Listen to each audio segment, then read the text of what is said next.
Okay, there we go. Live, 1st of May, and I don't think we did. Did we do a show last week? I don't remember. I don't think we might have done one in the morning. Yeah, maybe I don't. Shit, Just that's just what not happens. overnight. It's what happens when you do so many of these. Shows start to blend together in your head, don't they? Yep. Yeah, it's just like it gets nuts that it gets crazy that way, man. All right, so right before we went live, I noticed something very interesting on Twitter. Okay. Mm-hmm.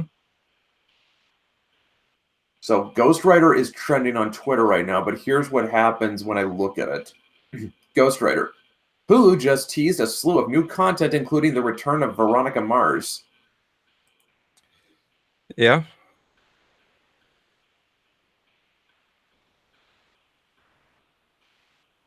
Well, but I'm pretty sure that will make my friend Sam real happy. He loves Veronica Mars. Oh, now I get it. Ghost Rider's getting a Hulu series.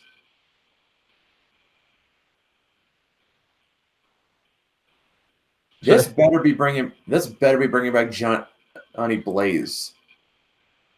I know they. Oh, hey, Color Nix, how you doing?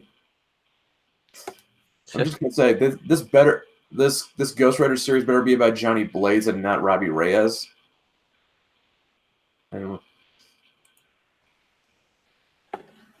Probably. Hi, Color Nix. Now you were going to say? Oh, nothing. Just I mean, said. Come on, like who else are you gonna do it? Who else are you gonna do it? A Ghost Rider series of? Well, you could probably do it about Danny Ketch, but come on. Johnny was the best Ghost Rider. I mean, seriously, fight me on that. That doesn't seem like something to fight over. You do not know enough Ghost Rider to have an opinion, do you? Nope. Okay, look. Robbie Reyes got his thing over in Agents of S.H.I.E.L.D. You know, he was the one with the car. Yeah, I did not watch. Like a lot of people, I did not watch Agents of S.H.I.E.L.D. Yeah. I saw the first season and decided not to continue. Kind of feels like there might have been some missed opportunity with Agents of S.H.I.E.L.D. Like that could have been an interesting look at a different side of the Marvel universe, especially with how they were dealing with Hydra. Yep. Like this 12:51 a.m. just trying to draw. This was perfect to keep me awake. Don't mind me. I'm just listening. Okay, that's fine if you're just listening. You can just chime in whenever you feel like saying something. Just chime in whenever you feel like saying. All right, so yeah, I didn't really care about. I didn't. Yeah, I did. Yeah, I didn't really care for Agents of S.H.I.E.L.D. but like a lot of what I've heard about people say about it just felt like there was a lot of missed opportunity with it. Like it could have been cool. Yep. At least a cool spy show. And that's what it should have been. And then it started like getting to shit like the Inhumans and stuff. It just got really weird. Especially when the guy they set up as a main character turned out to be a Hydra agent and then killed people on his own side. Yeah, I think that what was her name? I forget her name, but she got exposed to Terrigen Mist and got earthquake powers.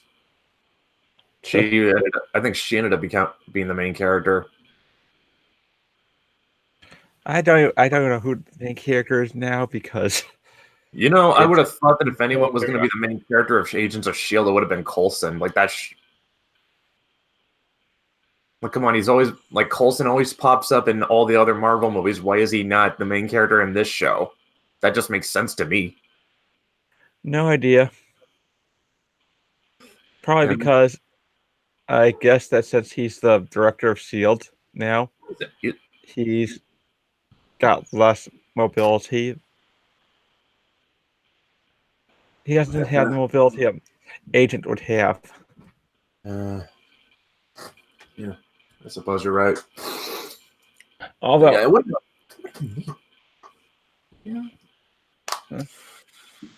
although I'm gonna have to question how. I really question how the Avengers don't know that Coulson's alive. It just seems like something that slipped under the radar. Because I Yeah. don't even know how Nick Fury became director of S.H.I.E.L.D. again. Hi, Forrest. How you doing, buddy? But Hey, yeah, Forrest. at least I'm just gonna say Fury at least makes sense because with him, unlike he's always been the director of Shield. Yep. Even if he wasn't always interpreted as Sam Jackson. Yeah. Not just in the Sam Jackson version of Nick Fury, but kind of feels like the David Hasselhoff version has more or less been retconned out of existence. So like Yep. the popular image everyone has of Nick Fury is going to be Samuel L. Jackson. Now imagine someone picks up a classic Nick Fury and Agents of S.H.I.E.L.D. by Jim Steranko and they find out, hey, wait, he's not black. And he looks more like David Hasselhoff. Yeah, they're probably gonna go with why does the guy that Star Lord claimed was his dad be Nick Fury? Yeah. Like I said, I'm not knocking. It's just gonna be imagine if that's the image you're gonna go into, and like I said, you pick up like the classic Jim Steranko line, and then you get something completely different.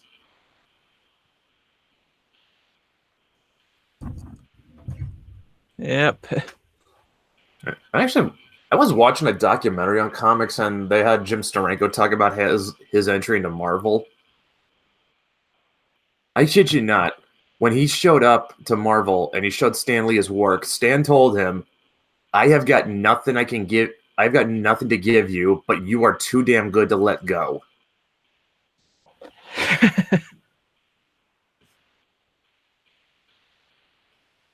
And so what Stan did was he just showed Steranko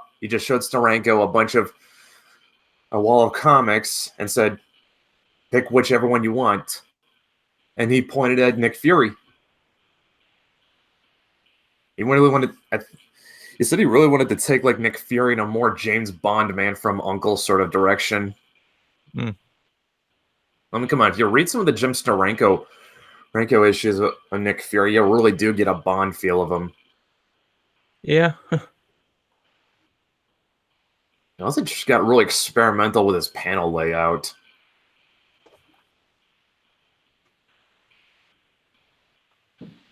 I mean, this was like back in the 60s.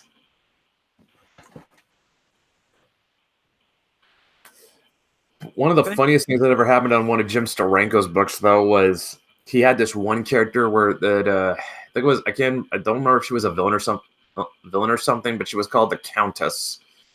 And at the end of the issue, Fury was gonna sleep with her. Well, the final panel was the phone off the receiver. And the Comics Code Authority said, that's too suggestive, change it. So it got changed to a gun in the holster laying on the bedpost. Of course.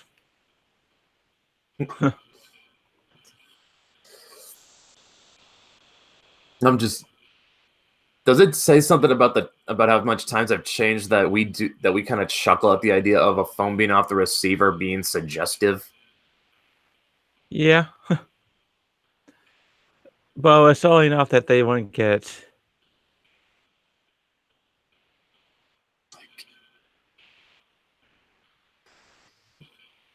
That's just it's just like, yeah, just you guys found that too suggestive. Like that's the phone is off the receiver. That is too risque.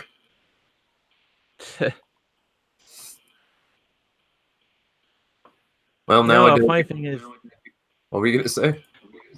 the funny thing is that I've seen LARP accounts claiming that they follow the comic code, which I think they're all too young to understand that the comic code authority was a bad thing. Yeah, I don't think you could argue that. I really do not think that point could be argued. No, but Like, I mean, they censored a lot of stupid shit. Like you weren't allowed to put in a vampire. You were not allowed to put in a werewolf. Werewolf. you I can't mean, you you can't talk can't about have, drugs. It can't be too. You can't be too violent. Like I don't think you could show blood or anything. You couldn't show limbs getting hacked off. Definitely, you well, could not talk about sex. you can have drugs in a anti-drugs comic too. Yeah, I know. Like that one issue of Spider-Man and man that Stan published without the Comics Code Authority or the approval seal on it. Yep.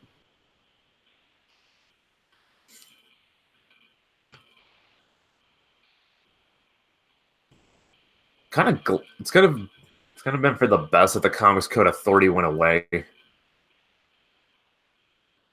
Yeah, I think as soon as the big two realized that they didn't need the Comics Code Authority anymore, and that was hampering them, they decided to toss it by the wayside. Yeah. Yeah. Yeah, like I said, I mean, like there's probably been some stuff that's changed for the worse, but I think it's ultimately been for the best. Yeah. I mean, like not to argue for censorship, but I can remember hearing like the people who worked on Animaniacs because it was intended for like kids and shit. They sort of had to they kind of had to be clever. They had to be clever about how they got around censors. Like, you ever seen that one Nostalgia Critic video where he's going over the top 11 most dirtiest Animaniacs jokes? Yep. Yeah, and then like the number one is the Warners are looking for fingerprints. Dot pulls up prints and says, "I found prints." And Yako just says, "No, fingerprints." And she Yeah, just I tells remember. us saying, "I don't think so." And like when you're a kid, sure, that goes over your head completely. But when you're an adult and you actually watch that again, then you're like, "Oh, that's what they were saying." Yep. Like I said, I am not trying to argue for censorship like at all, but it's just more like sometimes those little things. Sometimes a little censorship can force you to get a little clever. Or says it was for the best because now we have Image. Yeah, Image has been pretty solid, especially with how I look at Image more as being good for being good for creator rights because like up until Image came along, it was really hard for creators to own their work. Yeah. I catch all sorts of stuff from X-Files. Oh yeah. I guess they snuck in a lot of really lewd jokes into X-Files too that you very subtly as well. Yeah. That you wouldn't expect from the kind of show it was, because it wasn't directed towards all audiences. What You wouldn't expect X-Files to be subtle? I mean, I thought Dana Scully, are you suggesting she's going to execute Deep Throat? I need to see that. Oh my god, I need to see that line in context. I bet that's hilarious. I think that's unintentional since it was supposed to reference the informant of from Watergate. Well, I think you mean it's meant to be a double entendre. When I was a kid, Yeah, of course of course it would fly over your head when you were a kid, Forrest. Pretty much anyone over the age of 12 knows what deep throat means. All right, so yeah, let's take a look.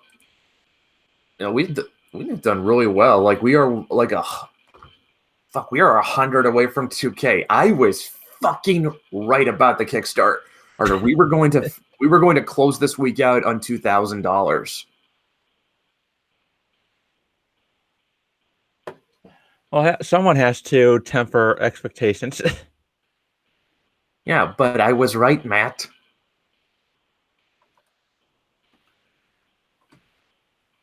You can temper expectations all you want. Doesn't change the fact I was right. Yep.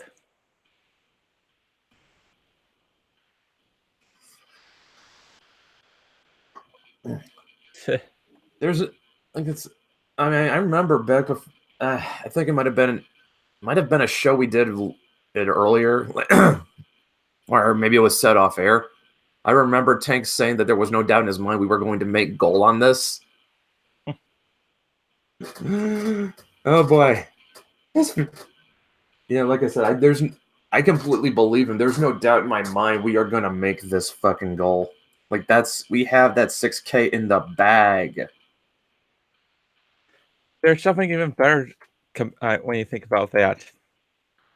We make goal. We have hundreds of people backing us, not just dozens. No, it's just more like, dude. But yeah, it's. Oh, speaking of which, Ori just he just uploaded an update for the for Wicked Magazine's cover. I'm gonna screen share this because this looks epic. I think this is, dude. I think this is going to legit be a wraparound cover. It's too. He can't fit all our characters on just a one page. All right, I'm gonna open it up and I'm gonna screen share. Matt, can you watch the chat for me? Because I'm not gonna be able to see this. All right. And this is screen share at the same time.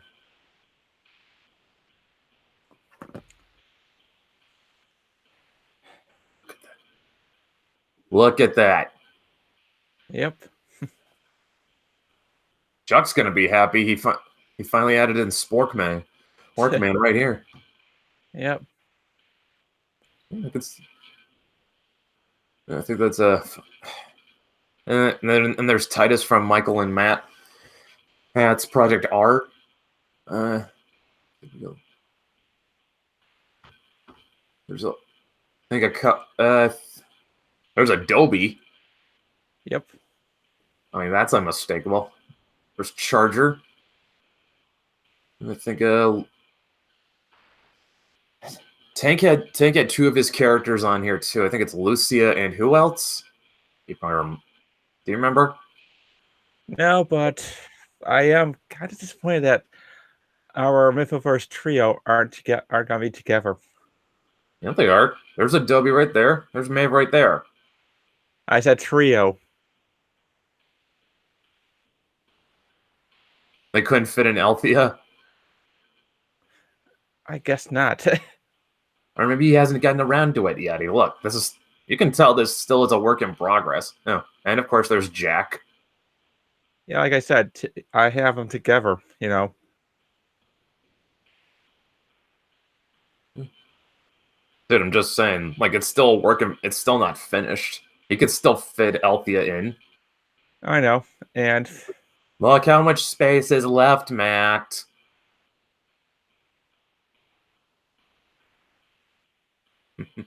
This is gonna.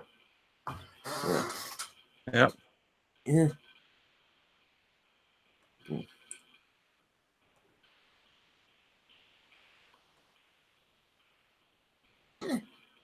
Althea can still make it, and you know what? Yeah, I know. I know because he's part of the list that they gave him. Say, I'm not saying it because I don't see her on there. I'm saying it because I prefer the idea of having them together as a united front, as part of a shared universe. okay, I see. Yeah, this is more. Yeah, but this is more like this is all the characters being a united front for the brand, though. Yep. Which in my opinion is the right way to go. Yeah, but the Mythoverse is part of the brand. Yeah, but it's like the difference between Raw and SmackDown. Let me actually no that's clumsy. I mean, like, okay, it's like how Raw and SmackDown are their own brands, but they are technically also but they are also technically part of the WWE brand. So so there is occasion where you gotta put the Raw or SmackDown brand off to the side and push the WWE brand. And yes, Forrest, it is amazing. Yep. I'm not denying that's amazing. It's just that it's just a little disappointment, but not that can be that can be tempered. Well, I'm continuing with my wrestling metaphors. I'm gonna quote you, Triple H. It's what's best for business. I'm gonna put the link to Wicked's Twitter in the chat so you can. I know you've got Twitter for us. You should follow them. They're great people.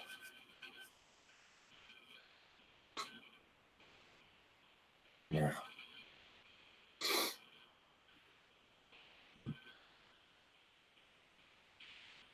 I can't believe it. I mean, like, never would I. Fuck, a year ago would not have thought I would have gotten this far. Yep.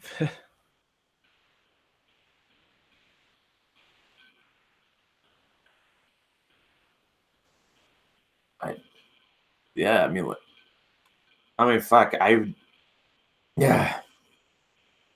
Still, I mean, like, I know I've said it before. If you had told me when I was 17 that I'd be making comics, I'd be signed to a publisher, and there would be people lined up wanting to buy it, I definitely would not have believed that. Well, it's true. It's gonna happen. Yeah, true.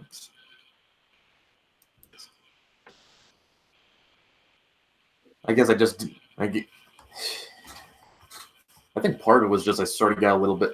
I kind of was a little bit on the impatient side when I was younger. Like I wanted it to happen a lot sooner than it ended up happening. I think we all do, but I think it's for the best that it happened now rather than earlier. I guess so. I mean, like, I don't know. Who knows if it had ended happening to me earlier? But I think it also shows that sometimes it comes down to being in the right place at the right time. Yep.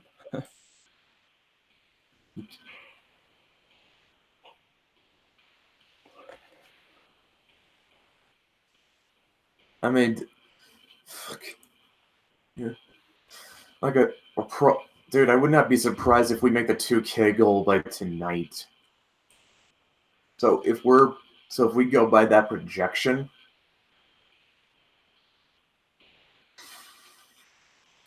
if we're making 2K a week,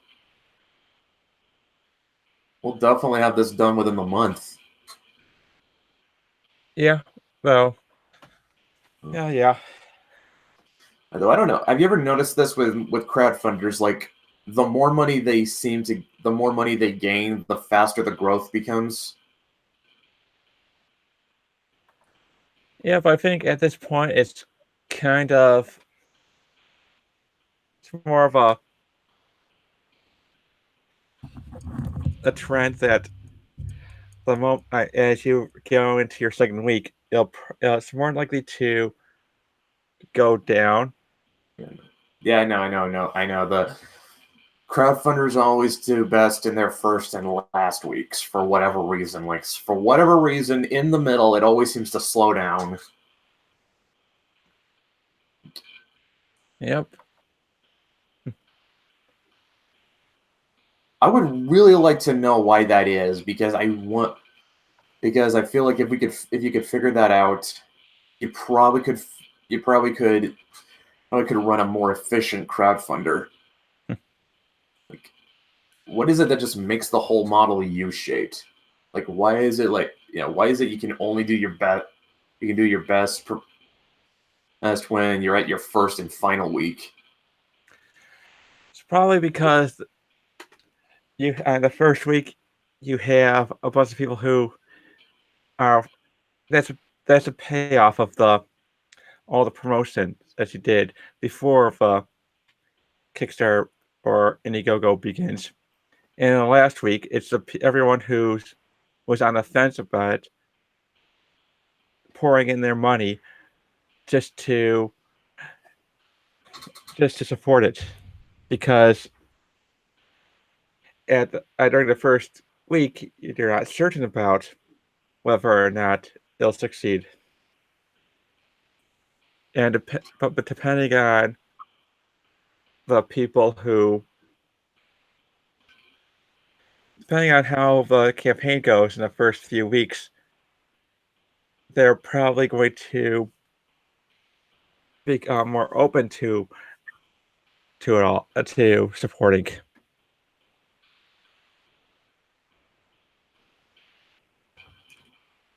I understand. Like I said, with the first week, I understand that. That's when you drag in the early adopters. Yeah, the people in last week are the ones who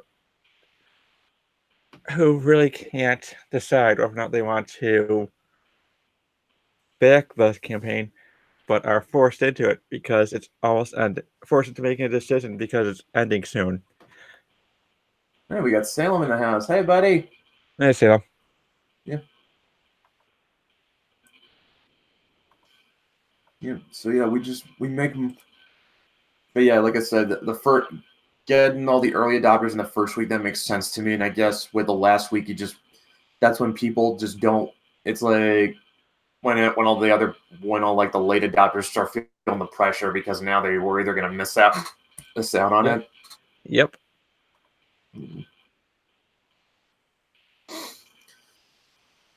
Yeah. Kind of, I guess it kind of shows that guys like that Gabriel Piccolo guy, like he's more the exception than the rule. Well, it's more like he spent years promoting it. So, Serious. yeah, well, promoting his work. So, by the time that he was able to kick it off, he had the backing to push it that far. Yeah, well, like I said, it's that kind of shows that he's more the exception than the rule. To be honest, I think that just about any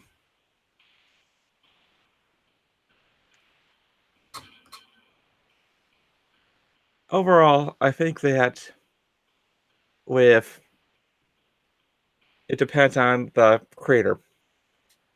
If in the case of the 600K, it's because of it's because people like the art style, Hmm. and as well as the how the art presents himself. That is true.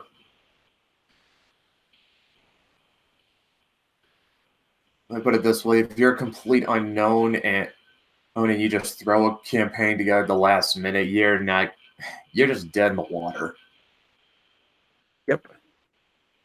Like you give it because if you just toss it, if you just slap a campaign together, you've done nothing to build up hype for it, and you expect people to line up and give you money. You're just gonna be disappointed because the reason why that initial build up is so important because you're giving people incentive to donate. Yeah, Like and how long did you and Dan and I spend pushing the Mythoverse before we launched the Kickstarter? apparently not enough on my end because nobody knows who I am. Just ballpark it.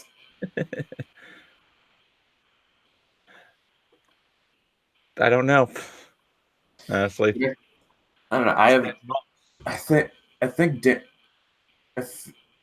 I think we started in earnest in January, but I think you've also said it was like as far back as October.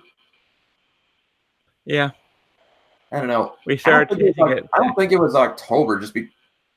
Dan hadn't signed. I don't know. Do we really count October because at that point Dan hadn't signed with Wicked? We're still talking about it, though, because as well as setting up the Mythoverse in general, because it was back when I commissioned Hawkart to do that piece for all three characters.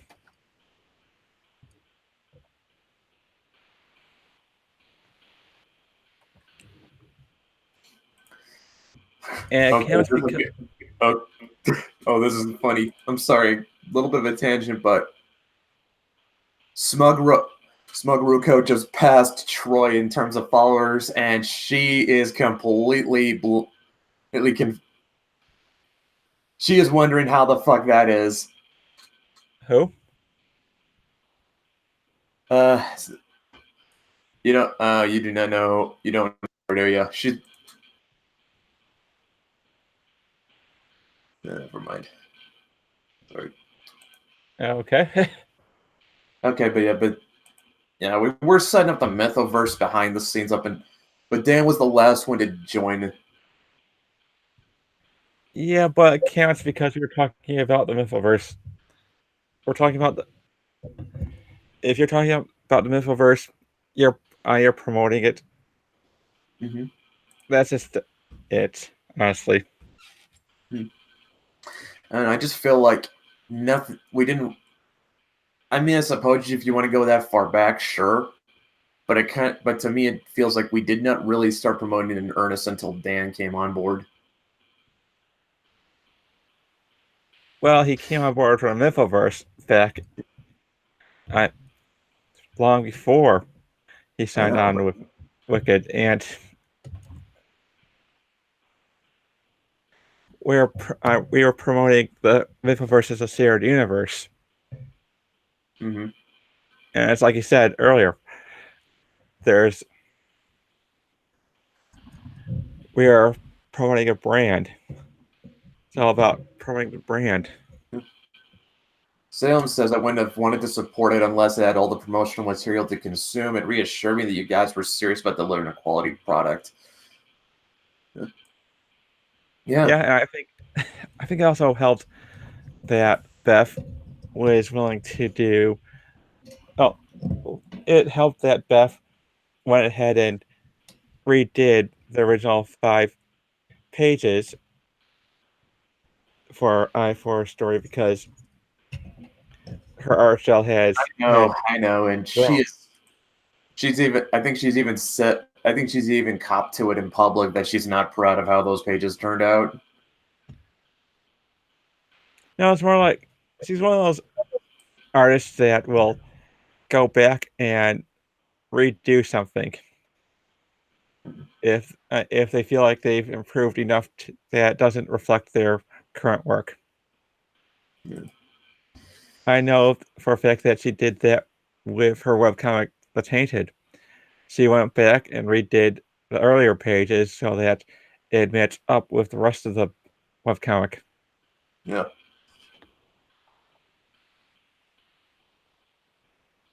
Yeah, I mean, like it's also kind of like when you compare the first chapters of Berserk to what the manga looks like now. I mean, back then it didn't look bad, but compared to then to now, it's like they seem like two different mangas. I don't. I honestly, I think that's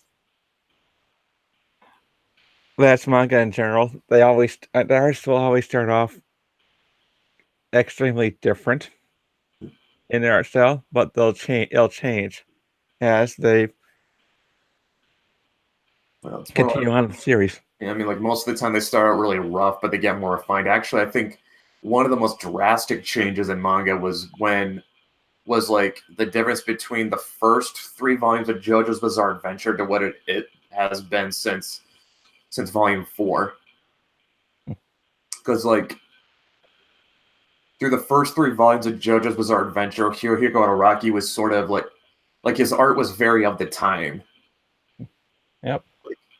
80s manga and anime was a lack of a better word had a much more macho art style. Yep. And then when he got to Diamond is Unbreakable, which was volume 4, that's when he kind of sort of changed it. Like everything got the characters got a lot slimmer. And it's kind of stayed that way since then.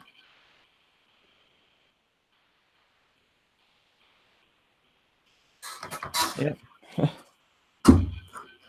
He also got a lot. I also think he kind of got much. Force is taking off. See you, buddy. Yeah, Forrest. But yeah, I also think he kind of got a lot more flashy with the fashion too, like especially in Volume 5. Keeping up with times, I think. Oh, Color Nix likes older anime art styles. You have good taste. Oh yeah. 80s, 90s manga anime aesthetic. That was its best. I dare anyone to fight me on that. I think the only time that modern day anime will hit that note would be when they're remaking a classic, because they'll stay to be successful. They'll have to stay within the boundaries of that classic art style. Because back in I think 2009, the producer of Space Battleship Yamato tried relaunching a series of a sequel movie.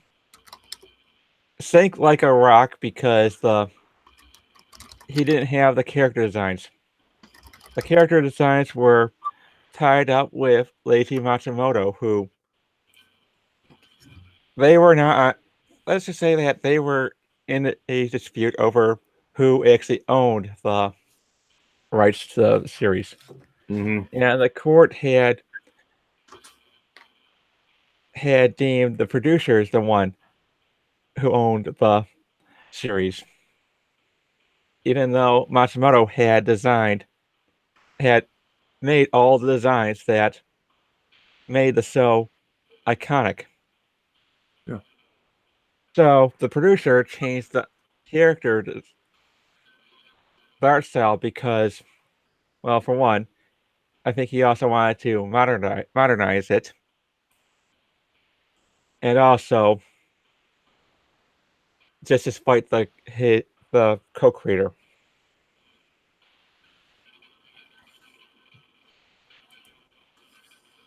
Thankfully, when they did the reboot series, they realized they knew that the Leiji Matsumoto designs were among the reasons why the show was successful to begin with. Well, it's kind of like it kind of goes back to the one video just some guy did. Like you can keep changing things up until they become iconic, and Matsumoto's art style, it's very iconic. Yep.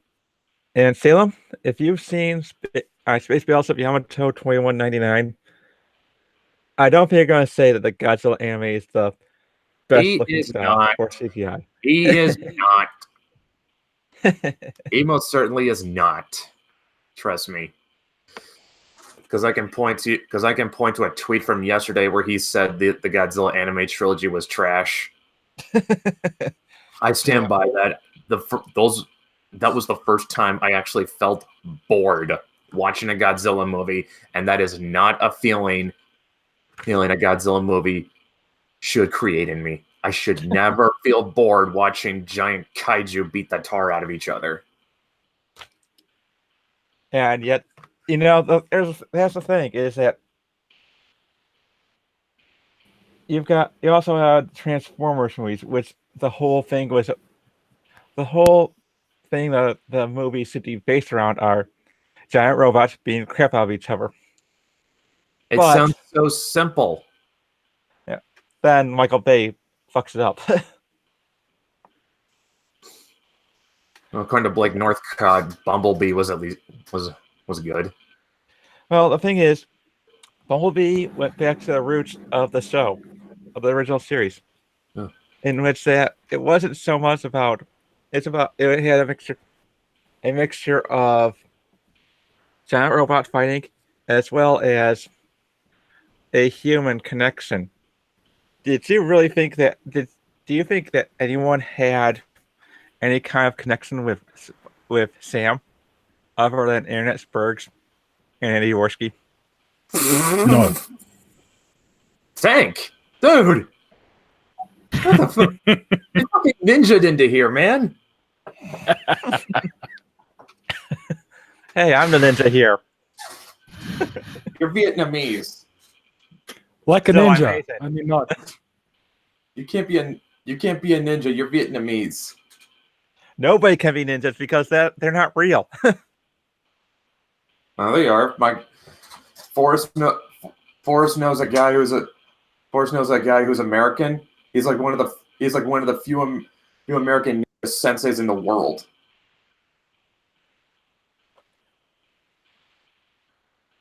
Okay. Interesting. Yeah, actual fucking American ninja sensei. Dude is legit. Yeah, but here's the thing. Ninjas weren't a thing until the 20th century. I don't know. The stories about Hattori Hanzo beg to differ. Yeah, Hattori Hanzo was considered a samurai in historical documents. Sam says I'm a ninja and my pronouns are shadow and stealth. Ninja, please. Good thing. If only Brian was in here. Oh boy. I'm trying to decide if that's a good or a bad thing. Okay, so where did we leave off? Okay, so nobody's gonna connect to Sam Witwicky except Spurgs and Andy Worski. But who was the girl in Bumblebee? I forgot her name. Oh, but she was more relatable than Sam. And I'm a guy saying it too. That's what makes it so bad about Sam. Well, to be fair, I think half of what's wrong with Sam is also Shia LaBeouf. Well, not so much that as it is the horrible writing of the movies. Colornick says her name is Haley. Yeah. Interesting. I haven't watched that yet, so I've got absolutely no idea what you're talking about. I don't know. Well, Blake Northcott is saying the Bumblebee movie is good. Tank, it must be. Well, opening sequence so that everyone who said that you couldn't use the G1 designs in a movie were full of shit. But see, that's the thing. Taste is subjective. Yeah, but Blake usually has good taste. Yes, she does. But still. I might be one of the shot, though. I was told at least the taste is better than Richard's. Yeah, he likes Star Trek Discovery. He also likes Lost Jedi. Yep. But I have to say that I was told that the reason why Optimus Prime had red flames was because they couldn't get the color red in films for Really? the CGI effect. Really? That's Yeah, I call bullshit. that I just call seems Yeah, I do bullshit too. immediately. I mean, on the one hand, it looks cool, but on the other hand, I'm like, really? It reminds me of the Futurama scene with Farnsworth's clone, where he states that the Planet Express ship will go faster with flames. And when he's asked about the scientific principle behind that, he says, I'm 12. Okay. Oh, by the way, Color Nix just said Haley Steinfeld and she plays Charlie. Thank you, Color Nix. The girl's name is Charlie. Thank you very much. You know, that thing Actually- about going faster, that reminds me of the Orcs in 40K. Yes, I The was red going to ones say go that faster. because red vehicles always go faster. And because they hold it as such a deep-seated belief, everything that they paint red literally goes faster. That is what that's honestly the thing that make more than just their capacity for destruction and their never-ending desire to pick a fight and the fact that their numbers. I think the thing that makes the orcs the most dangerous thing about the orcs is you get enough of them to believe in one thing and they will believe it. I mean, they get enough of them to believe just one thing and they'll make it real. So, like, let me put it this way: if enough orcs believed that the Imperium wasn't real, it wouldn't exist. You know, it's also probably due to them, or just because what's it called, Gaskell Thraka. Just because he believed that. Who's the guy that fought against him? Vulcan? No, it wasn't Vulcan. No, the commissar. Commissar Yarrick. Yes, Yorick. I mean, he was literally run over by his own Baneblade, the Fortress of Arrogance, and he survived. Yeah. So yeah, crazy. But yeah, that is the thing that makes the orcs so fucking dangerous is Wah. The war energy, yeah, crazy. But that also is the thing that makes them literally the funniest thing as well, because lols.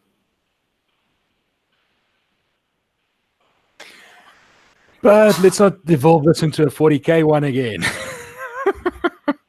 We have a tendency to do that. It's okay. I usually get something to eat during that time. Oh, well, today we are going to deny you your food. Well, it's either that or you go into South African politics. No, I'm going to avoid that because I've got enough of that coming up in the next week. Elections Yeah. next week. Thank you very much. South Africa. Yeah, let's not talk about South African politics. But yeah, just I don't know. I think maybe we should turn it into a bit of a. I think we should turn it into a bit of a 40K stream because but Elernix likes the Zerg. I think she'd like the Tyranids. Well, perfect fit considering the Zerg are the 40K, are the poor man's 40K knockoff. I mean, the poor man's Tyranid. Yes, exactly. So, look, I'm down on that, but functionally, StarCraft's still a good game. I just don't agree with the publisher and the developer. And just yeah, I don't know. I also don't think we've seen the Zerg wipe out entire planets the way the Tyranids have. Well, they just tend to assimilate entire planets and start to colonize them. They don't actually strip them of all life and then move on. Yeah, like I guess the best way to put it is Zerg are like organic Borg. Tyranids are like mutant locusts. Pretty much. That's a good analogy. That's pretty much how they work. Yeah, they swarm in like locusts. Locusts and then strip everything. Then turn everything into biomass, absorb it, everything, what strong they use and evolve from that, and the rest turned into food. Yes, you would. Yeah. Next, look up. Yeah, next. I'm gonna type this in. Look up the Tyranids.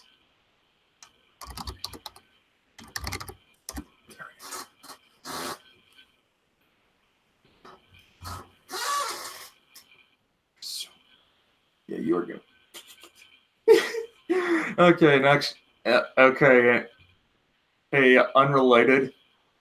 Antonella posted a thread about finding out who's taller than her. Apparently 5'2". I came back at I'm 5'9". She's like, I'm a gif of Homer fading into the bush, and I just said, wow, even Vamp is taller than you. And Vamp comes in and say, what do you mean even Vamp? I'm 5'6", damn it. I come in at a lengthy 6'2".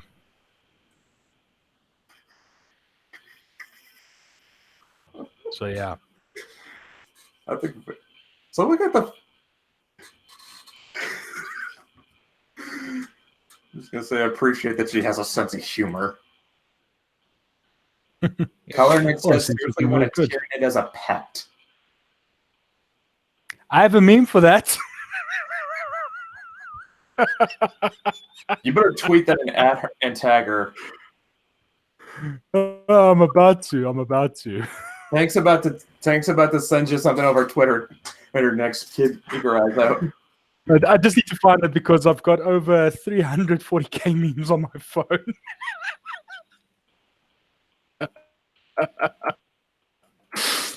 And I say, there's a lot of them.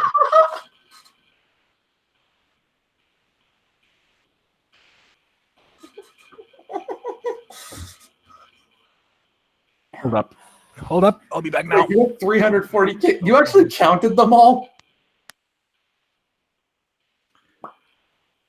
Did you actually count them all?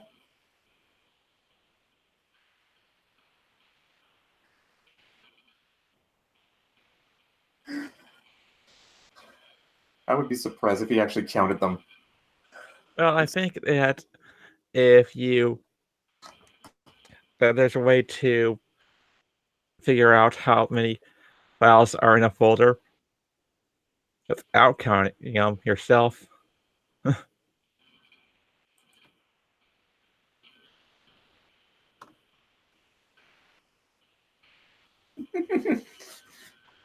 Yeah.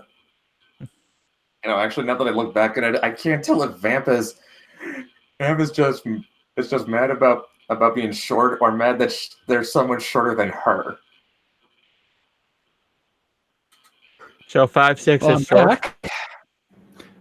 Well, she always talks No, about Troy, 5'1", right? she's always Troy? going on about how Troy? she's short. He's like 5'1", 5'3". What who? It's Marvel. He's very short. He's like 5'3" or something. Oh yeah. Fuck, I'm taller than Troy.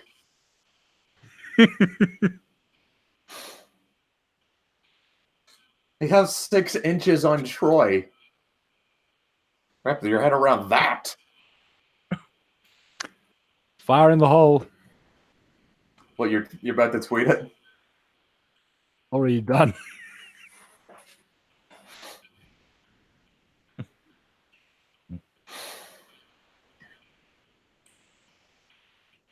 Let's see. White Tyranids are allowed to spread. I have to wonder if Tyranids actually look cute when they're that small. I doubt it. I doubt it very much because let's be perfectly honest here. I mean, if you've ever seen anything that they've shown of the Gene Stealers or anything like that, it's pretty horrifying. And even the smallest Tyranids, the Gaunts, yeah, they're not exactly. How shall we put this? Yeah, and then let's take a look at the favorite method of attacking. They're biocannons that fire essentially baby Tyranids at you that burrow themselves into your body and they start eating you from the inside out. Yeah. Phoenix And says, that's so not- you is 5'3" that short? Well, even... Well, you're taller than Antonella, but shorter than Vamp Nix.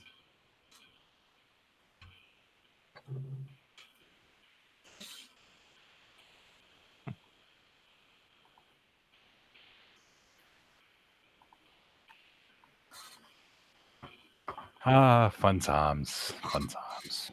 You know, Thunder Psyker, he did a really good series reviewing the first Dawn of War game plus the expansions. When he got to Soulstorm, he was kind of, he said, like, when he initially heard about it, he was hoping that they would introduce the Tyranids. He was disappointed to find out it was Dark Eldar and Sisters of Battle. Well, to just state, the engine wouldn't have been able to handle the Tyranids properly. Really? I mean, the engine already struggled. The engine already struggled its absolute nuts off to just properly implement air vehicles. Then that already was a big problem because the engine wasn't designed to use them. I'm having a hard time understanding this So because this is a problem that... Who told you that's me, though? This one is... lol, just kidding. I swear I'm considered tall here. That's why I asked. Yeah. Yeah, like I said, you're taller than Antonella, but shorter than Vamp. That's all I can say. But yeah, but yeah, back onto what I was saying with back onto the engine. I don't get it because this is a problem Blizzard had no trouble getting around with the first StarCraft. How did Relic struggle with this? Because the engine from the start wasn't meant to use air vehicles. And Relic didn't implement air vehicles. It was Iron Law Studios, a subsidy studio, not the main group of guys who actually made the first game. Because by the time Soulstorm was made, Relic was already busy in pre-production of Dawn of War 2. I think they were also working on another game too. What was it? Was Company it of World War Heroes. Company of Heroes. Yeah, they were working on Dawn of War 2 and Company of Heroes. So they just but yeah, but again, so the engine wasn't made for air vehicles. Fair enough. They didn't have to use them.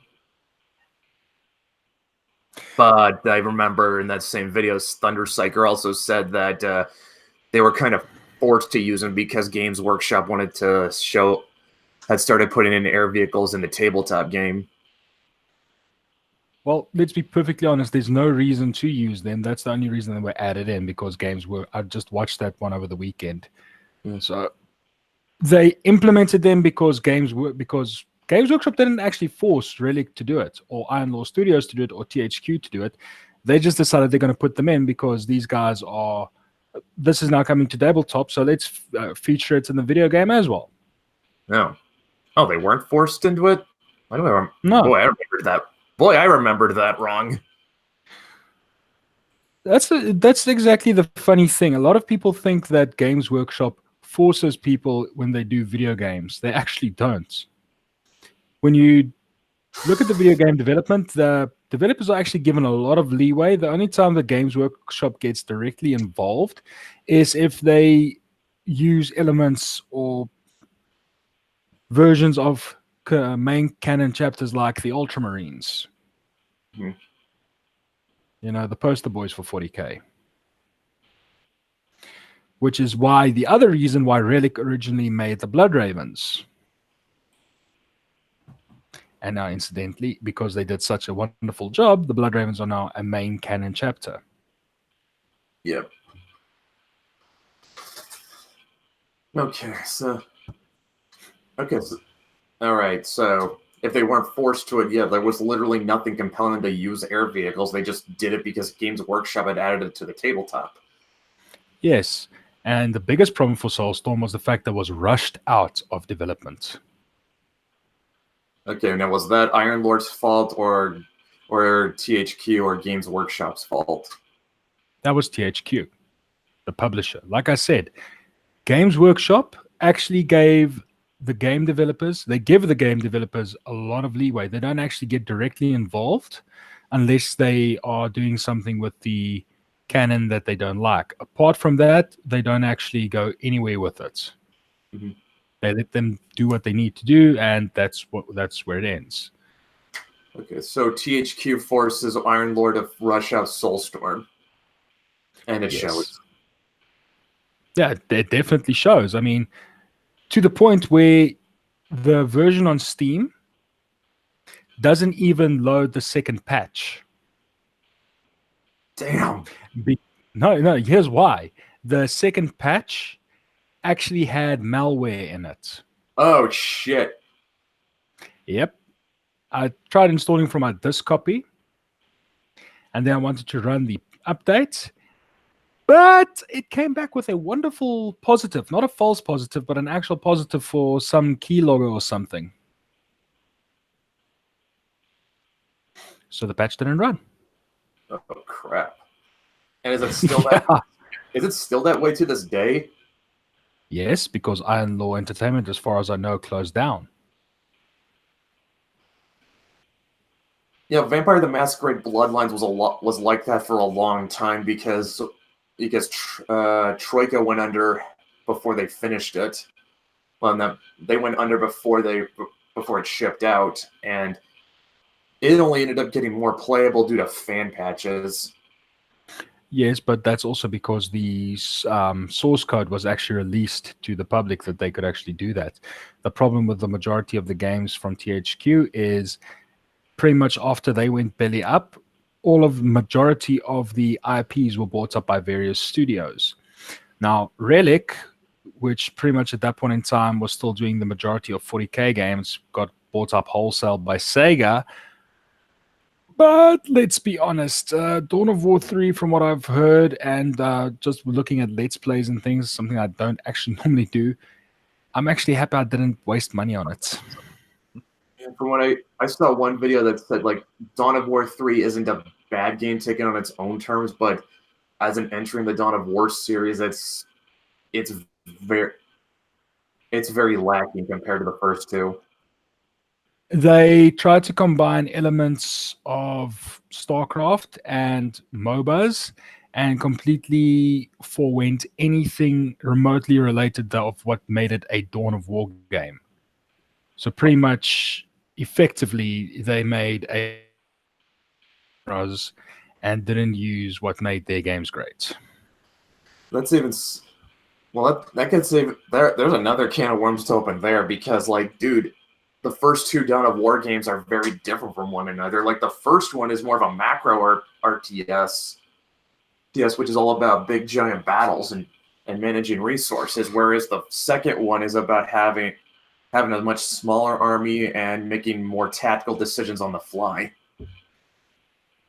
But yet both were Dawn of War titles. They both still followed the same idea of you are not just sitting in your base waiting for resources, building up an army, and then rushing the enemy. You are constantly active. You have to take the points, defend them. So you're always busy doing something somewhere on the battlefield. Yeah. And that is the whole thing that made them great. And it's a formula that they still use in Company of Heroes. The biggest issue, however, is that, as was mentioned, they forwent that entirely with Dawn of War 3 for reasons one could only think. The only thing I can think of why they did that was they were already so far into production with Dawn of War 3. Pretty much, I think that was the last game that they were actually still actively working on by the time THQ went belly up. So I think, now I've got no information on this and I've still yet to find videos on it, but I honestly think that Dawn of War 3, even if THQ didn't go under, would have done a lot of damage to Relic as it is. And it has actually stained their reputation because everybody's like, I really don't want another Dawn of War game or something. But Yikes. the question is, no, this is, hyperbole because this is the internet. But at the end of the day, the question remains, was it the developers that did it like that, or were they forced by their former publisher? I think I think that's a question only one of the devs could answer. I will say this though, because I grew up playing Warcraft 3, I found Dawn of War to be a much more aggressive RTS by comparison. That I will definitely give it that. I mean, I grew up. My first RTS was Command and Conquer, which also in and of itself is a much more aggressive RTS than Warcraft or Starcraft will ever be. I mean, even the very first Command and Conquer, you could control literally as many units as you could fit onto your screen and as much as your PC would allow back then. Mhm. Before it started slowing down to the point where you couldn't do anything. I mean, Command and Conquer birthed the idea of the tank rush. Salem is asking how Dawn of War compares to Age of Empires. Both are RTSs, but both are completely different. You actually cannot compare them. It's also like trying to compare Warcraft to Command and Conquer, the two RTSs that came out around the same time, 94 and 95. It is a fool's errand to try and compare them because of how very different the mechanics work. To put it in perspective, Age of Empires is a lot more strategic because there's a lot more you need to take into account. All the extra resources, the larger bases, everything you have to build, rather expansive tech trees, and the various tech trees and the ages that you can advance through. Dawn of War has a very truncated tech tree, but do not for a moment think that it's, a dumbed down game.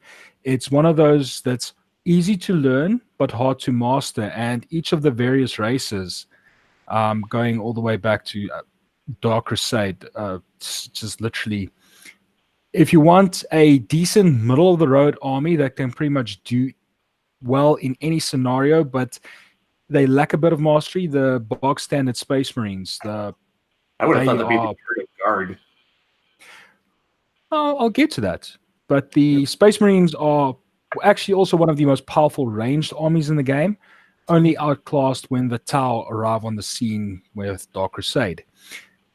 They're good in defense, good in offense, but they're very mobile, so you could do a lot with them. They've got a fair selection of melee units, ranged units, artillery. They're good all-round troops you can use. Easy to learn, but they do have, like all the races, very hard to master at the end of the day. The Imperial Guard, on the other hand, they are much more defensive focused. Your main play around at tier 3, the highest tech tier you get. When you get your Leman Russes, your Basilisks, your Baneblades, all your big tanks. Up until then, you are wholly reliant on using Hellhounds and large volumes of infantry, guardsman squads, to just literally hold down as much as possible before you start building up and later on getting your Cassicans and your Ogrins out. And that's the thing. The Eldar are grossly overpowered because all of the units are extremely specialist. They're very rigid, but because of that, they're not flexible. So if you're going to go ranged, you'll be using your Warp Spiders and your Dark Reaper squads. Melee will be used up by your Harlequins later on and the Howling Banshees. You do get some general purpose units like the Guardian squads, but compared to your, say, a Tactical Marine squad, they are pretty weak. Especially if you're coming up against a Tactical Marine squad that has been upgraded with, say, heavy bolters, which will then, because the Guardian is a normal infantry unit, not a heavy infantry unit, the heavy bolters on the Tactical Marines will chew them up like they weren't there. The Eldar can also smash with Psyker powers too, don't they? Yes, once you add in the Warlocks, the Force, it gets pretty hectic. That's why, but like I said, the best Psyker units in the game, don't they? They have the best Psyker units in the game, second only with Chaos. Mm-hmm. Now, there's a whole different bag of tricks, especially with Dark Crusade. Let's see. Terminators, your standard tactical Chaos Marines. Oh, now they're infiltrated, and they can shoot at you while infiltrated. Mm-hmm. That's always fun. So now let's say you've got like 4 groups of these guys, and you upgrade them all with heavy bolters. Even the heavy bolter will do severe damage to heavy infantry squads in mass fire. The only way to counter these guys will be to get a commander in there to find, to basically uncloak them and then just hit them with vehicles, because heavy bolters don't stand a chance against vehicles. Although, if you follow the cannon, that's not exactly true, because a heavy bolter will be able to damage it. Details. Now how about the green boys? Ah, yes, the orcs. Large amounts of boys, orc boys, and then you can add in the knobs, the war boss, the big mech, and you could always bring in the squigoth if you really want to get stompy. Yeah, if I remember correctly, the way the orcs play is they soak up a lot of damage and overwhelm with numbers. Yeah, pretty much that's how they fight. And with Dark Crusade, one of their upgrades is you can literally then buy orc boy squads for free. They don't cost any resource points, and they don't use up your war either. So you don't have to build masses of war banners to get them out there. You can literally just, the only limitation on them is your population cap, but the orcs have a larger than standard population cap because of how they play. So yeah. The race that's probably the hardest to play is the Necrons. Oh yeah, Necrons. They are very slow and methodical, but I think there's a once they get going. Yes, they're extremely slow, but once they get going, once you actually learn them and they get going, they are viciously powerful. If you do not know how to stop them, you can literally steamroll your opponent's base. They are horrendously overpowered. Yeah, but I'm thinking, but that power comes at a cost. But it's countered by them having a high learning curve too, right? Yeah, no, that's also because they're slow. If you can rush a Necron player in the early game before you can get things like Immortals out and their quote-unquote vehicle units, and not get the Nightbringer, or if you, in the case of going for that far, getting a Monolith out, you're pretty much guaranteed to survive, but it's still going to be a tough fight. Tau have the most powerful ranged army in the game. You also have mechs, like actual mechs. Battle suits, more like. Kind of like a mech, but not entirely. I don't see what the difference is. I mean, okay, what's the difference between a Tau battle suit and a Space Marine Dreadnought? Tau battle suits are smaller, more maneuverable, and they're much more versatile. And the battle suits aren't just, the X88 or the broadsides or the Crisis or the XV8 Crisis battle suits or the XV22 that the what is it called? The Commando, the main Commander units. Yeah. The thing about them is battle suits function like power armor, but they also go up all the way to, if you go to something like, say, the Riptide, which is quote-unquote a battle suit, but by the time you get to that side, that is pretty much where they become combat walkers, because the Riptide is a designated anti-Titan battle suit. Shit. But at the size it's not exactly, how should we put this, small, but they still classify it as a battle suit. But that's not in Dawn of War, that's in the tabletop and the lore. But at the end of the day, the Tau, very hard because they have very limited melee units, and the main Tau units can't fight in melee. If you want to use melee, you have to use the auxiliaries like the Vespid or the Kroot. So you kind of have to split your army. And yeah. And then obviously to get more powerful melee units, you have to forego your more powerful ranged units. So if you want more powerful ranged units, you have to forego your more powerful melee units. So you kind of have to choose if you want to go for the killing bow or the patient hunter strategy. So they have the divergent tech tree. So you can't have access to both. But the funny thing about the patient hunter tree, the ambush method, is it actually gives you upgrades that makes your ranged units more powerful. It gives them improved armor and increased sight range and weapon range, which it's kind of contradictory to the killing blow strategy, which is all about using ranged firepower. So there's a bit of stupidity going on there. Mm-hmm. But yeah. But I'm primarily a Space Marine player. Early game rush, 2 tactical squads and a force commander. If you can get them in and the guy doesn't know what he's doing, you'll pretty much wipe an opponent off the map rather quickly. You know, I don't think there's a more aggressive RTS you will find out there than XCOM, though. Well, XCOM's not an RTS. It's turn-based. It's a tactical game.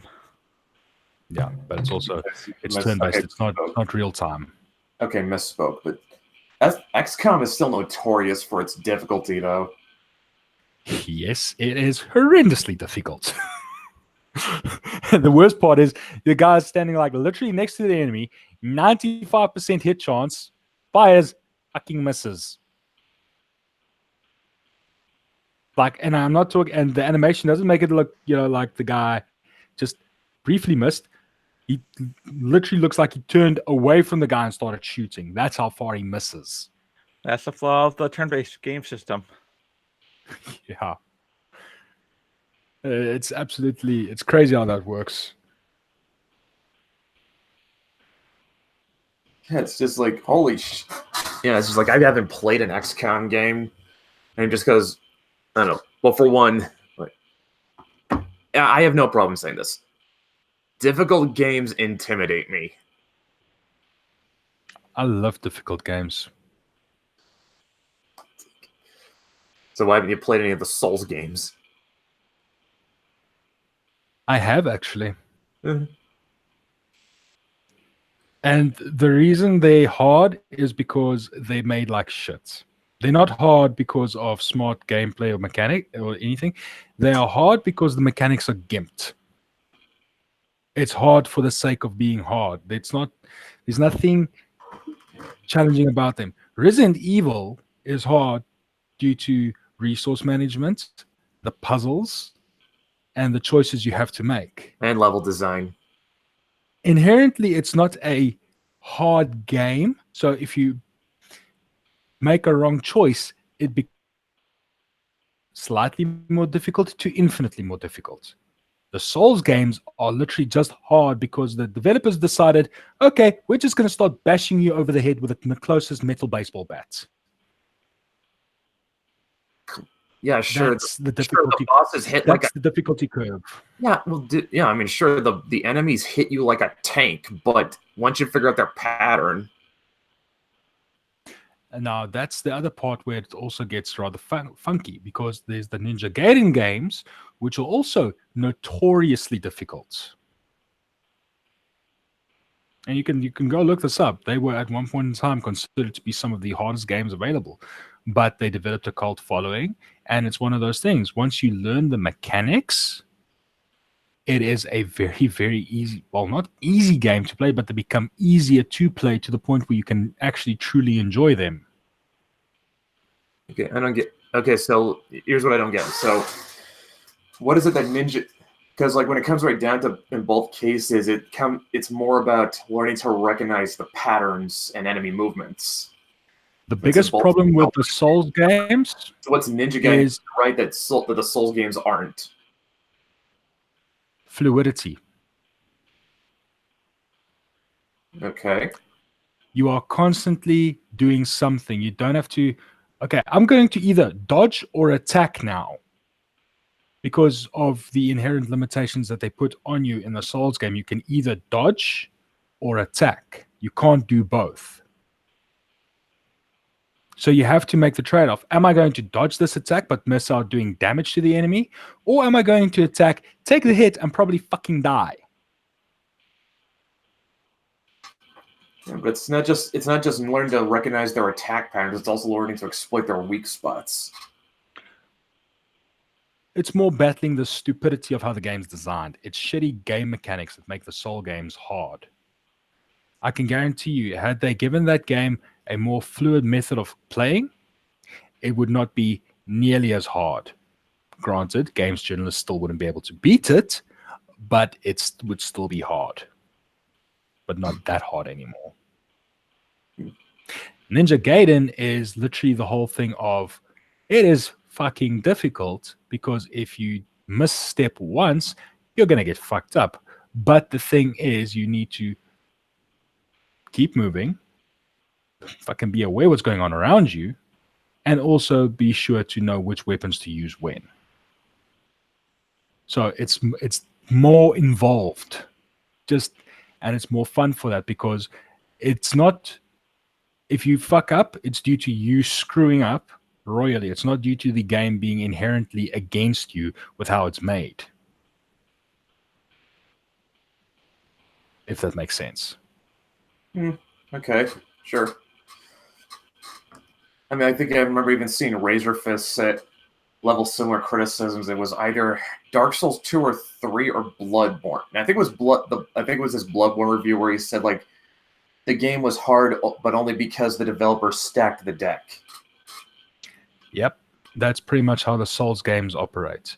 They put in as many stupid chance, stuff against you to make it as hard as possible to prevent you from doing something.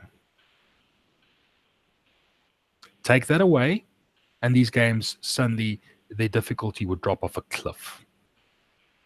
They'd still be hard, but they wouldn't be as infinitely hard to the point of notoriety at this point in time.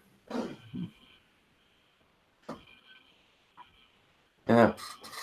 And I'm probably opening myself up to quite a few Dark Souls fanboys who's gonna attack me. But hey, all I'm gonna say, you should feel lucky that neither Weaponized Nerd Rage or Vamp are on this stream right now. I mean, if you enjoy it, by all means. Now, the latest difficult game, Sekiro, that one I would equate to Ninja Gaiden. Because if you look at how the game plays, it is all about fluidity. It's all about keeping, the constant motion, keeping aware of what's going on around you and all of that. It's not like they stack the deck against you. Once you learn the mechanics properly, the game is still hard, but it suddenly becomes doable. The problem is, even if you learn the mechanics in a Souls title, it is still to play. Mm-hmm.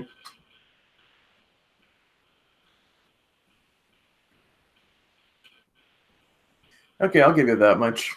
I'll concede that. I think one of the hardest games I ever played was Devil May Cry 3. That was a fun game. That seemed to kind of follow a similar kind of design philosophy to Ninja Gaiden, because it was all about staying on the move and moving constantly, being on the offensive. Like, yeah, you have to constantly. That game encourages you to be aggressive. Because that's how those games work the best, if they keep you moving. Even the latest Doom itself, if you play it slowly, if you play it methodically, the new Doom is actually not a fun game. It's against you. It absolutely hates you, But once you start playing it the way it's intended, being aggressive, constantly moving, attacking, going for the glory kills, it is a wonderfully, wonderfully fun game to play. Yeah, it's also the same with Space Marine. That's a game. It's another game that encourages you to be aggressive. Yeah, because the game's design the games were designed around being aggressive the whole time. Especially considering once you realize enemies are health packs. It becomes a hell of a lot more fun. And that's one of the biggest criticisms of a lot of people who didn't like Space Marine had against it. It's so hard to get health back. No, you need to be more aggressive. Stop playing the game like Gears of War. Start playing it like Space Marine. Yeah, for one, you can't duck and cover in Space Marine. Well, why would you want to? You are literally a walking fucking tank. I know. I'm just saying, like, you can't, like, if you're even, there's no point in even trying to do it because the game doesn't allow you to do that. You can't duck and you can't take cover and you can't shoot over it or do shit like that. Anything. Yeah. But that's neither here nor there. Also, I think if you're playing with just the ranged weapons, you're probably not even playing it right either, because that game definitely encourages you to make use of any of your melees. Space Marine encourages you to use everything at your disposal.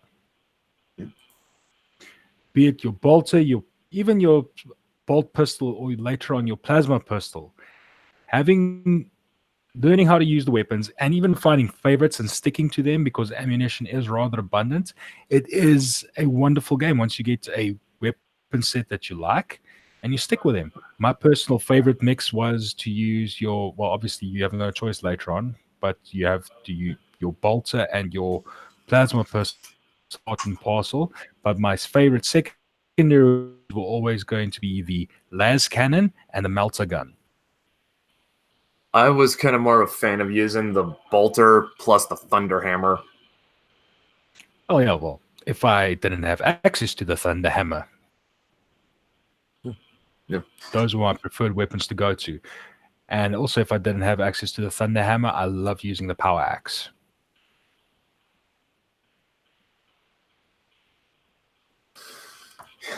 Yeah, I mean, like a lot of the...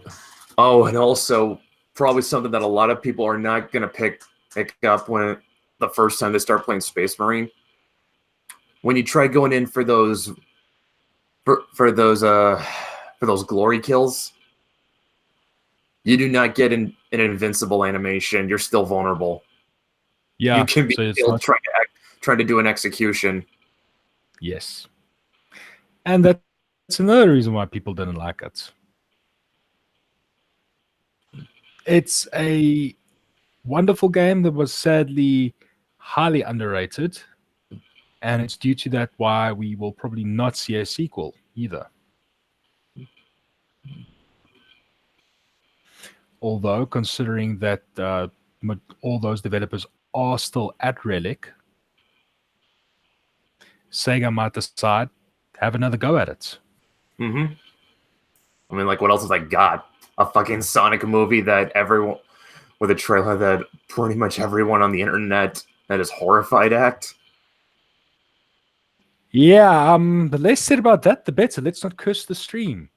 I'll just say that trailer should have gone with Crush 40 instead of Gangsta's Paradise. I found someone who did an edit with the Crush 40 song from Sonic Adventure 2. It's a lot. It comes off a lot better. It's more digestible using the actual music from the game. Yeah. But no, let's put on rap and hip hop and everything that doesn't fit with this. But I do kind of agree. What world do we live in that the Detective Pikachu movie looks like a better bet? Dude, all it has to be is Who Framed Roger Rabbit with Pokemon. I saw the trailer. It looks interesting. You know, I guarantee that's essentially what it's going to be. It's going to be Who Framed Roger Rabbit with Pokemon. Should be funny, at least. Hey, if it's that, it's at least solid. Yep. Yeah.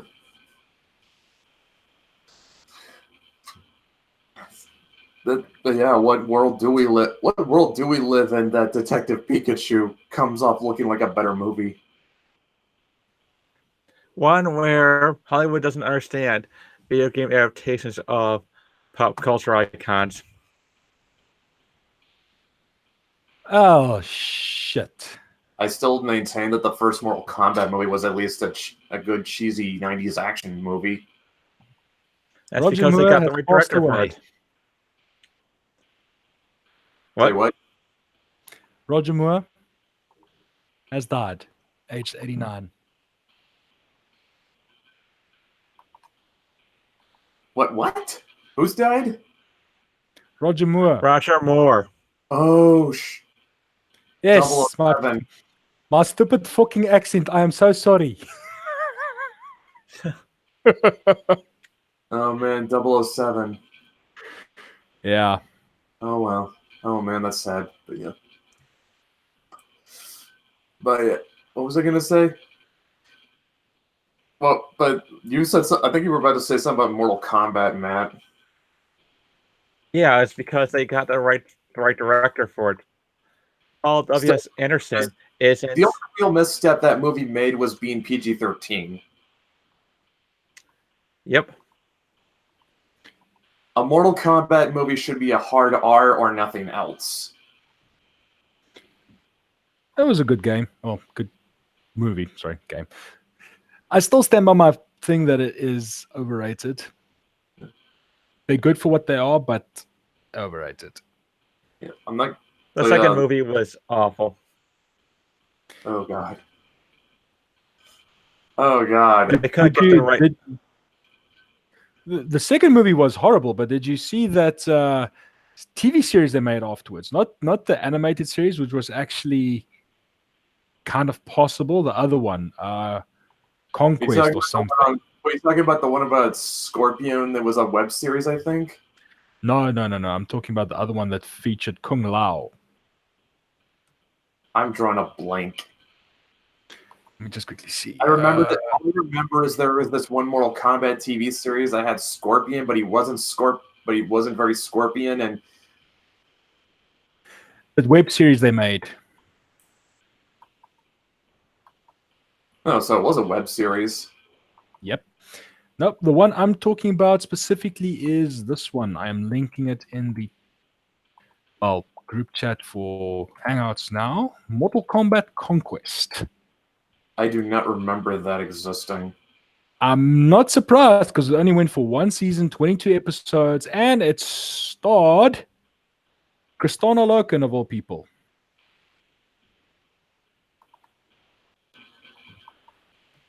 Was this during a time where she was popular because of Terminator 3? I think it was the Blood Rain movies. No, actually, no. This was before that time. This was the original run was from October 1998 to May 99. This was before she became quote unquote famous. One season ran for 22 episodes. Yes. That's a lot longer than it had any right to last, if you ask me. No, it didn't because it was horrible. It was not good at all.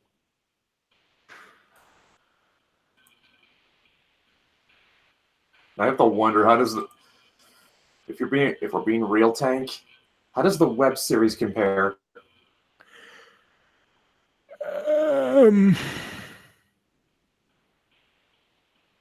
Equally bad. The biggest problem the web series made is they tried to go too realistic.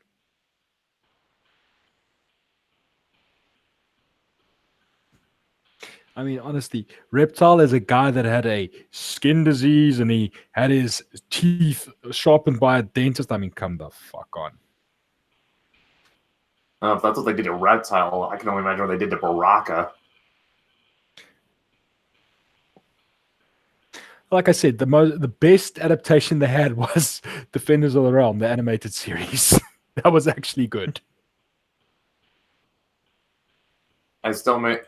You're gonna say that's the best adaptation they had and not the first movie? After the first movie.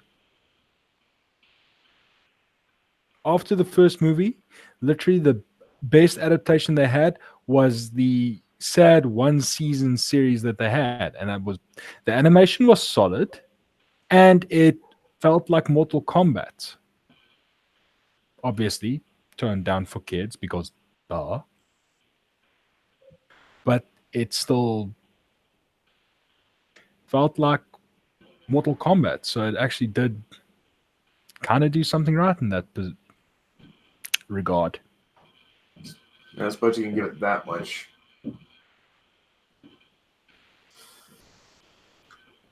I guess that's more than you can say for the Street Fighter cartoon.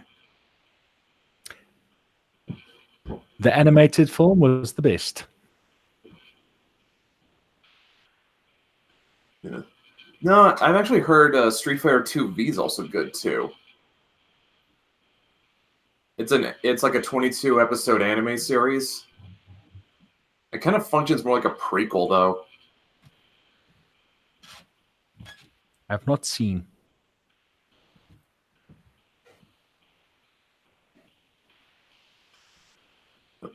Still, it's kind of funny. Mortal Kombat, you say games aren't that good, but it's got at least one or two good adaptations. Meanwhile, Street Fighter has more good games, but seems to struggle in the adaptation department. Yeah, pretty much.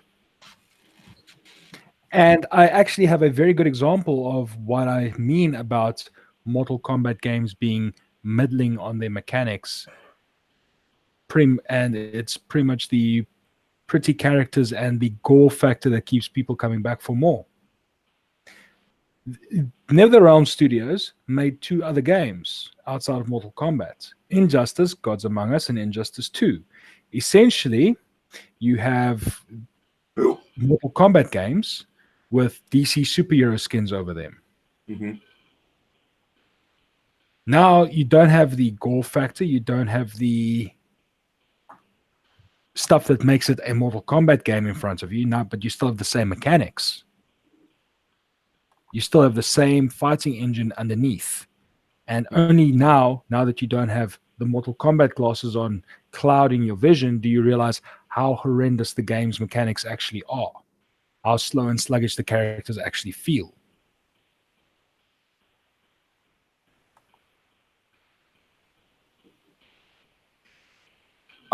I don't, because I haven't played Mortal Kombat or Injustice, but I will take your word for it.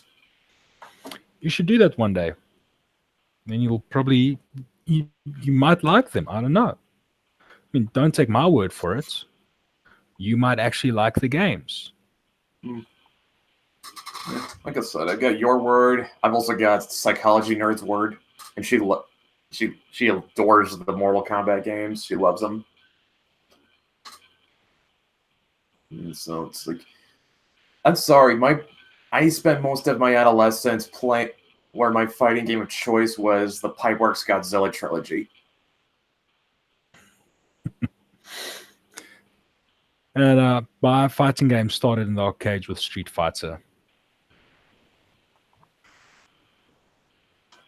Although I have also wanted to try, like, say, Guilty Gear or BlazBlue. Those are cool, and I mean, like, they're very stylish, at least. Yeah. I'll be back now. Yeah.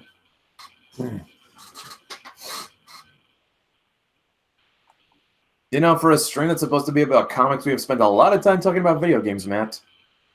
Yep. That we do.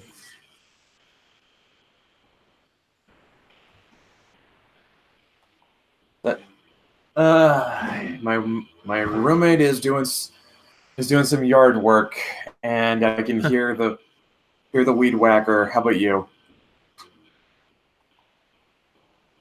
No. You don't hear the chat hear the weird? Does the chat hear a weed whacker?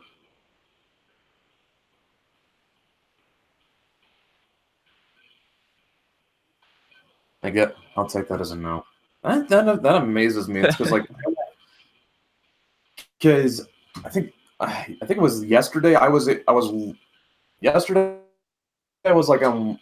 watching one of Vamp's stream, and apparently she had something going on in the background, but nobody could hear it. That just fascinates me. How you'll have streamers will complain about how there's noise in the background, and there are apologies if anyone hears it, but nobody hears anything.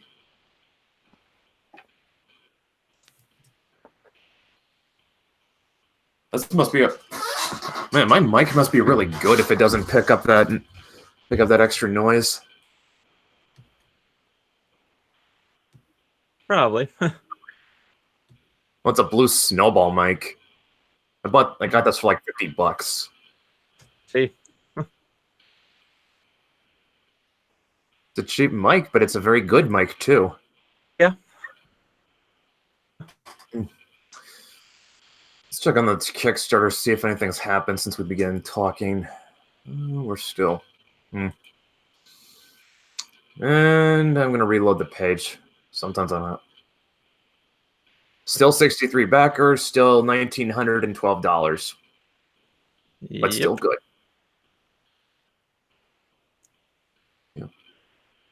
Yeah, I'm calling it. We are going to close. We are probably going to finish today on 2K. It's possible. After this, I could see that happening easily after the Sporkman stream. Well, if not today, tomorrow. Yeah. Either way, but either way, I am right. 2K this week.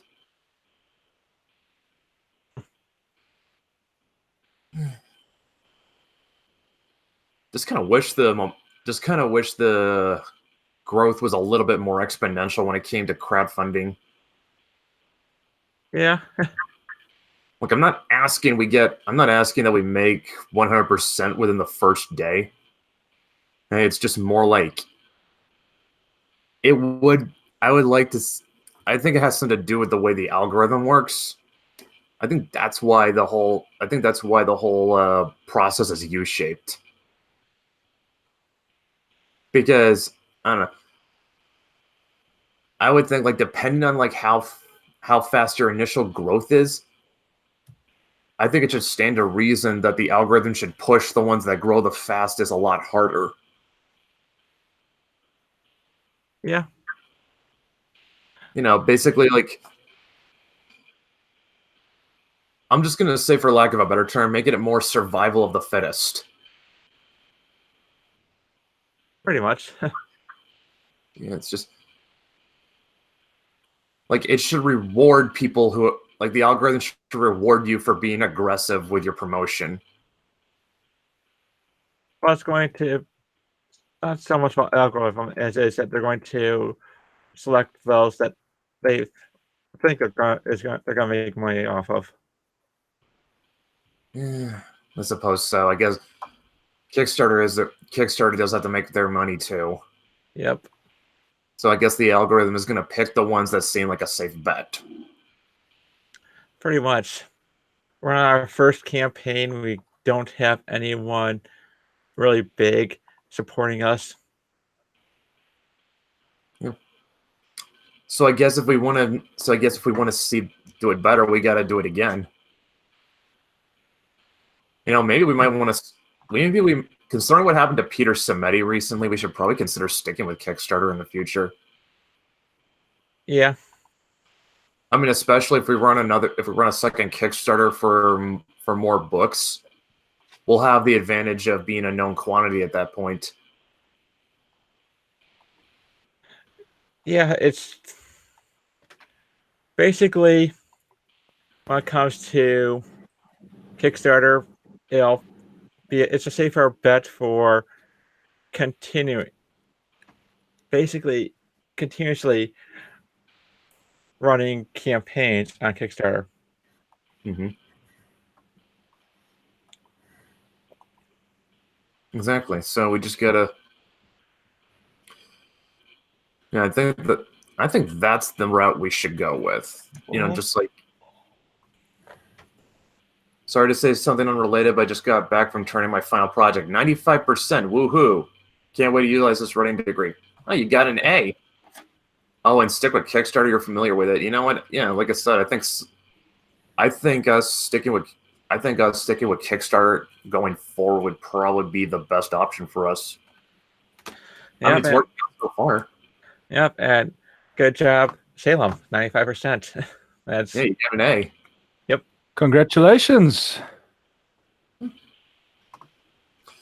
he's going to be writing for Wicked, so yeah, he is going to be putting that degree to good use.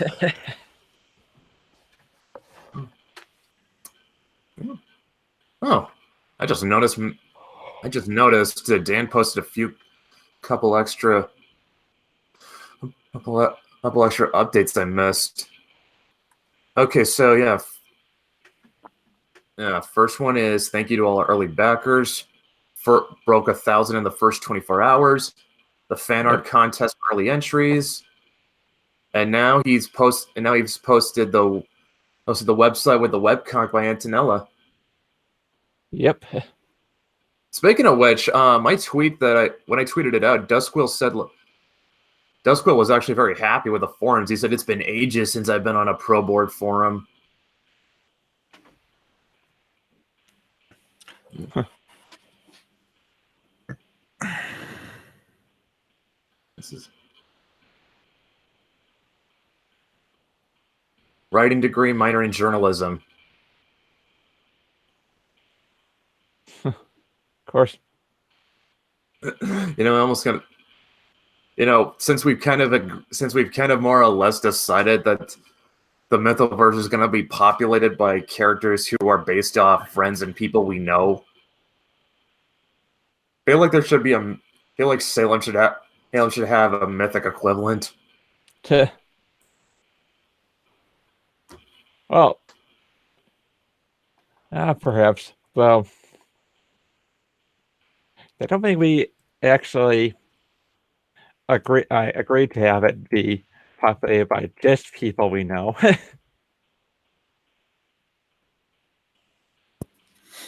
Well, right now, friends and people we know is pretty safe. Yep. So, I've noticed that there are a lot of campaigns that create cameos for backers of higher tiers. That's true. I think I also remember there was one Spider-Man comic that had Charles Bronson in it. Yep. Like, yeah, actual fucking Charles Bronson. Yeah. Charles Bronson and Spider-Man. That just seems like a very odd pairing. I mean, like, if there was any comic Charles Bronson should have cameoed in, it should have been Punisher.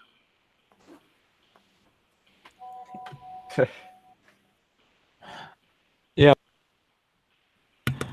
I think it depends on who's a fan, and the writer is probably a big fan of Charles Bronson or Spider-Man. I'm gonna look that up. I'm just saying. I mean, like, come on, couldn't you see Charles Bronson more in a Punisher comic? Yeah. I mean, essentially, the Death Wish movies are essentially just they were the first Punisher movies. Also, by the way, guess who wrote that issue of Spider-Man? Oh. Peter David. Oh. And now it makes sense because Peter David's style has a lot of pop culture references. Yeah. A lot of humor too. Yeah. But basically, Joss Whedon without the creep factor. Yeah. He never tweeted anything. Before Joss Whedon was a thing. Yep. He's the guy that Joss Whedon based his style on. Yeah, he just wrote it. Yeah, and he just wrote Charles Bronson into a cameo in Spider-Man 108. I think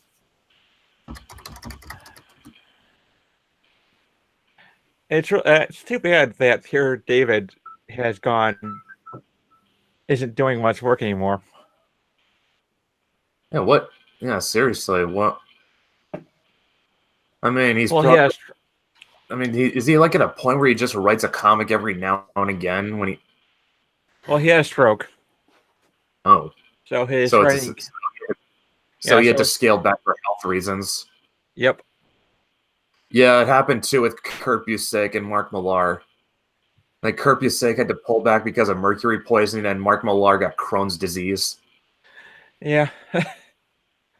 Right. So for most part, what he was working on more recently was the Star Trek New Frontier series of novels. Yeah. He did create a kids show back in the 90s. Really?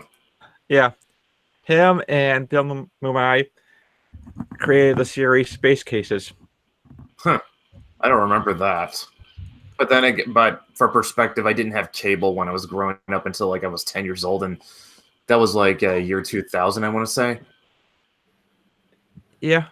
Well, funny thing is that there's a Babylon 5 reference in that show too. Funny, because he also wrote an episode of Babylon 5. Yeah, you want to know what happens? Basically, the kids find a teddy bear in space, drifting in space, Uh-huh. and it's the same bear from the Babylon 5 episode. Wow. Yep. The backstory behind that bear is that JS does not mean John Sheridan. Well, it wouldn't, because I think that episode happened in a season before Sheridan came on. No, it happened during the season. It was an episode where they had. Yeah, They I've basically seen that, had. I've seen that episode. It's the one where where Londo gets a favor from the fucking whatever the Centauri ruler is, and what he wants is to Emperor. get a divorce from his wives, but the deal is he can have it, but he has to keep at least one of them because he has 3 wives. Yeah, but he's And he ends up going with the one that just hates his guts because he knows where he stands with her. Yep. Well, he did more than one episode. He did another episode where I believe Sheridan's on trial for murder. Oh. And during that time period, they also had a Babylon 5 gift shop. Oh. Oh. I only remember that episode. I didn't remember the other one. Well, the bear was made by Peter David's wife as a gift for JMS. She didn't know that JMS hated cute stuff, so he wrote in the ending where Sheridan spaces the bear.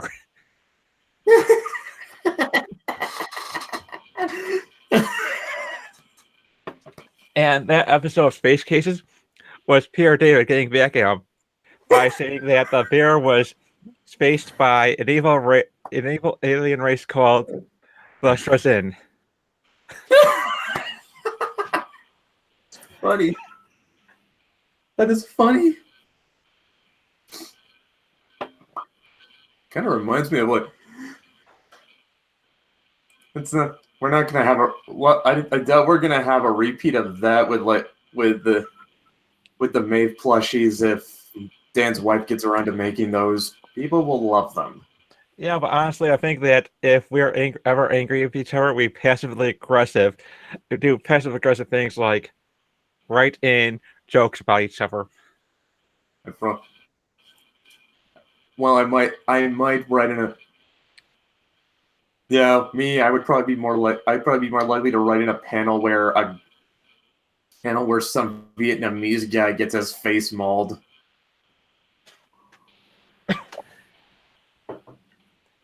And in that case, I'm going to make a joke about how a comic writer is often mistaken for a comic colorist.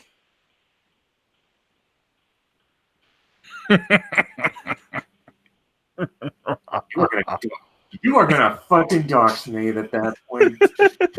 Well, I'm not gonna name anyone.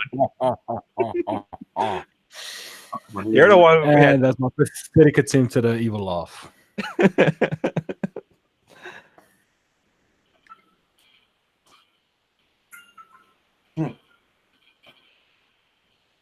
Besides, it's not gonna be in any kind of malicious way, since I know.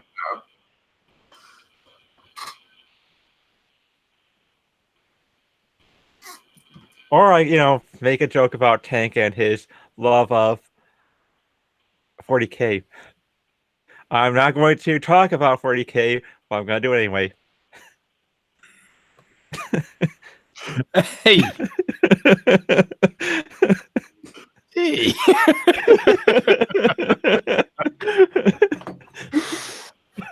Or write about a certain pink-haired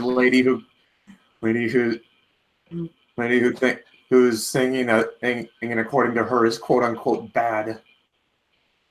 Yeah, but I do think it was funny how Tank came in. Did not want to talk about 40K, but somehow were able to get him into it. That is true. I was completely ready to not talk about it. Until Brett said something about it. Sorry, because he said we should rather talk about it. You can go listen to the stream once we're done, and you can just go listen to the whole thing again, and you will hear that he said we should rather talk about it because I can't remember the reason. It was either that or South African politics. Isn't there anything else we could have talked about? Yeah, Brett. I don't know. Maybe I guess we could have talked about the Kickstarter. You could have. I mean, duh.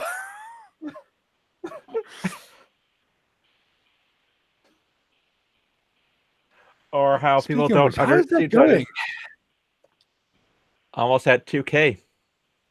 Just Almost. $8 more. I just need like $100 more, which we can easily do in a day. Yes. Open up your wallets, please. Give like you're giving to a church. Yeah, exactly. Well, not like the people in this country. They don't give to the church.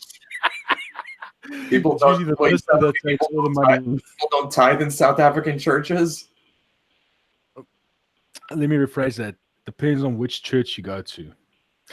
Because if it's the I can't remember which one it is, people usually fill all their money into they don't just have, small collection baskets. There's entire empty oil drums outside that get filled up with cash. The minister usually from these churches usually drives around in a nice fancy Mercedes or BMW, some German mark. So you've got Joel Osteen. Pretty much, yeah. Except less nice. Let's at least look. Say what you want about Joel Osteen. At least that guy lives in luxury, and it shows. Like, come on. Yep. Luxury for the South African equivalent of Joel Osteen. Like, really? Okay, well, I'm going to these guys live in luxury. I'm just going to have to find a quick Google search on Google Images, Google Earth, about a guy that stole millions of rands. He lives in a small town called Kestel. Now, this is like literally the most exciting thing that happens in Kestel is the lights go on at night. It's literally a one-horse town.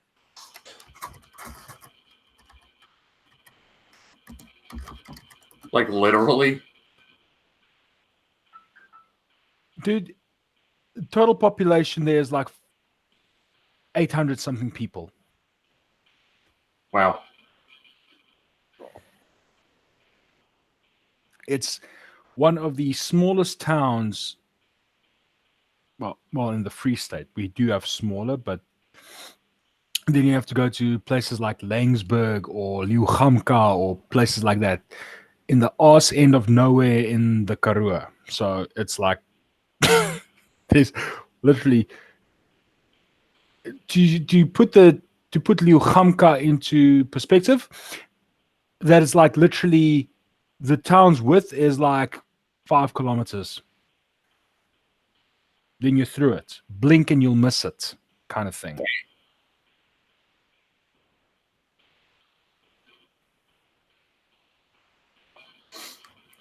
Okay, so this dude is stealing millions of rand. Yeah, total amount that he stole equaled around. That's like what, hundreds of thousands of dollars? the amount he stole at current exchange. Let me just quickly get there. Get my handy dandy tool.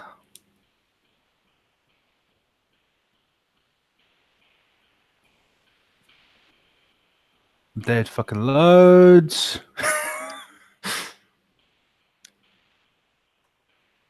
Hurry up and wait.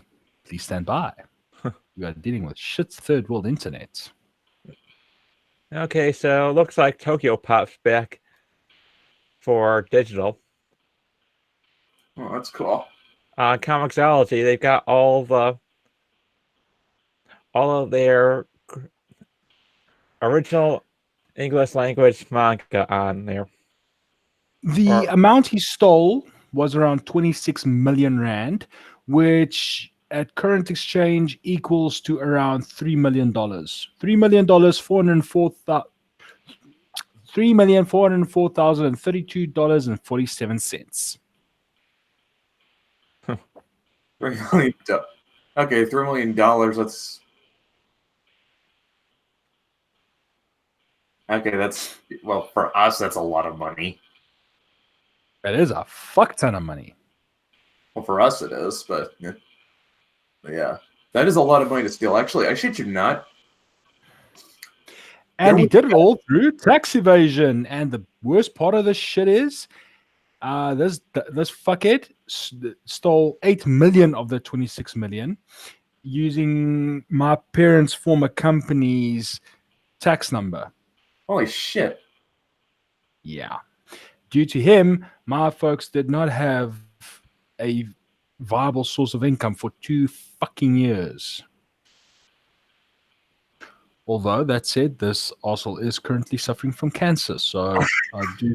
Karma. There is something to be said about the wheel turns. Yes, called karmic retribution.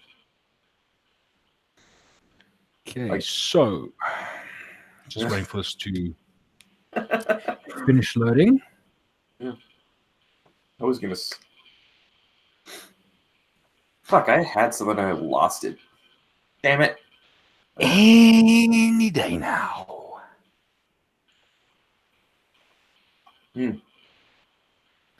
Okay, so I'm pretty much going to give you a satellite picture of the town Kestel and the rural settlement, the informal settlement outside of it called Tlolong. Don't even attempt to pronounce that. You'll probably fail horribly. It's a Sotho name because it's in the Free State. The predominant ethnic group there are the Southern Sothos because of the Free State's proximity to. Where is Slack? Here we go. I've got it centered on you so you can just show it. Oh, with screen share. Oh. Can you actually see? Okay. Fuck. I'm lost. I'm lost. Control panel. I turn stuff down so that it doesn't show video and all that stuff. Settings. No camera found. Cancel. Screen share is the green one. Yeah, I can't turn on screen share for some reason. It told me I couldn't. Share your entire screen. Share. Tell me when you can see it. Yeah, I can see it. Okay, so pretty much that's Kestel right there. Sorry, that's my phone. Okay, so you see it right. So that's Kestel there. Yeah, that's it. Now, just bear with my horribly slow connection while this thing loads. What are you going to do? Show us Johannesburg? No, I'm going to show you this motherfucker's house. Oh. It's around there. I know it's there because I've looked at it before and I've been there and okay, a little bit more detail. So this is pretty much the entire house and compound and everything. And I say compound because of the walls surrounding this motherfucker. Mm-hmm. The house is 3 stories. The top story is where this motherfucker has his own bedroom with a walk-in closet and ensuite bathroom. The entire top floor is his bedroom, bathroom, and fucking walk-in closets.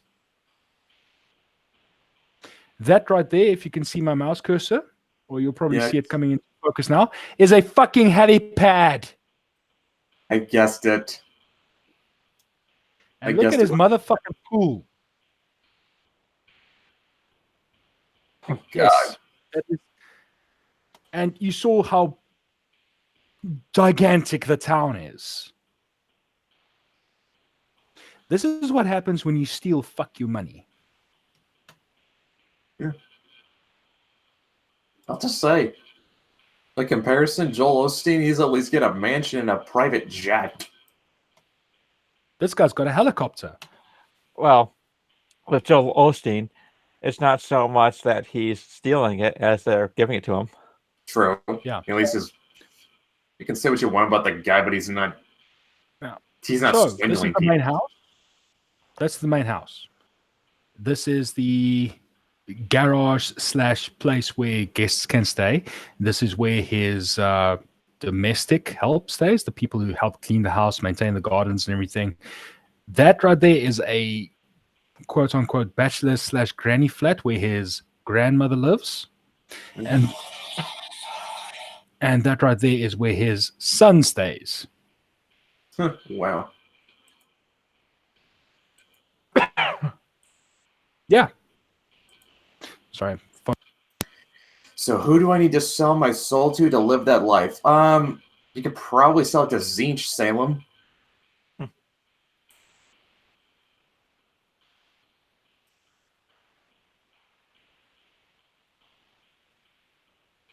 Did it just get quiet in here? Yep. Yeah.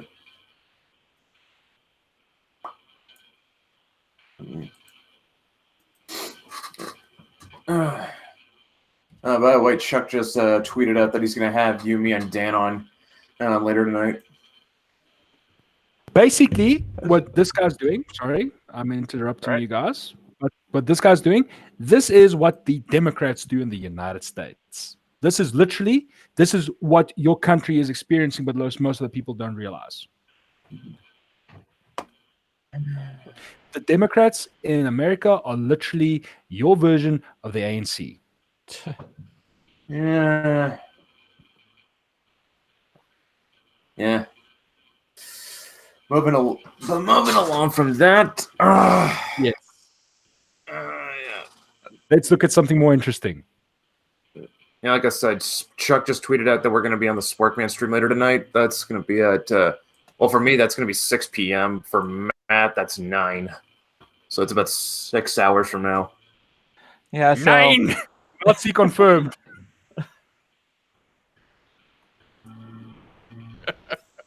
Sorry, I had to. I'll show myself out. And stay out. Oh, man. Oh, dude. I don't know whether to laugh or cringe at this. Someone did an edit of one of the screenshots from the Sonic movie, and it's to be Sonichu. I saw that. It looked like Christian designed Sonic really movie. horrible.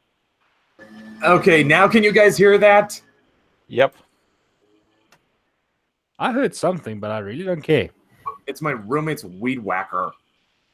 And it sounds like he's using the gas-powered one. Could be Oh, worse. Could be like the other night where they, I don't know, decided to march up the street playing drums. And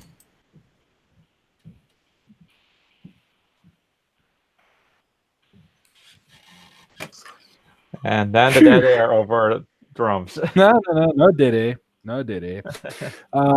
Just trying to find something interesting here, though.